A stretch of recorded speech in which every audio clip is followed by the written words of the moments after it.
Ang mabuting balita ng Panginoon ayon kay San Marcos. Papuri sa iyo, Panginoon.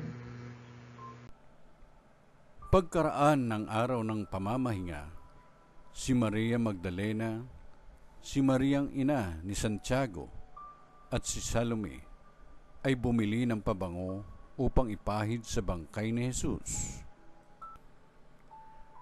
At nang linggo ng umaga, pagsikat ng araw, sila'y nagpunta sa libingan. Nag-uusap-usap sila habang nasa daan. Sino kaya ang ating mapakikiusapang magpagulong ng batong nakatakip sa pintuan ng libingan? Napakalaki ng batong iyon, kaya gayon ang sabi nila.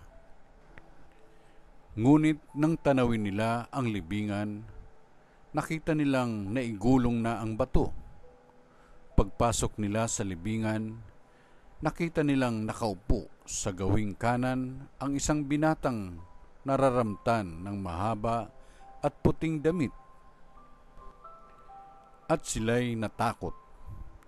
"Huwag kayong matakot," sabi ng lalaki. "Hinahanap ninyo si Jesus, ang taga-Nazaret na ipinako sa krus. Wala na siya rito. Siya'y muling nabuhay.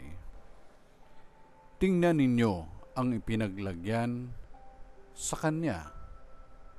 Kaya humayo kayo at sabihin ninyo sa mga alagad, lalo na kay Pedro, na mauuna siya sa inyo sa Galilea.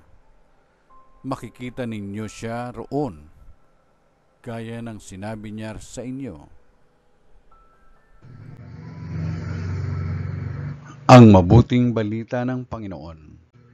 Pinupuri ka namin, Panginoong Kristo.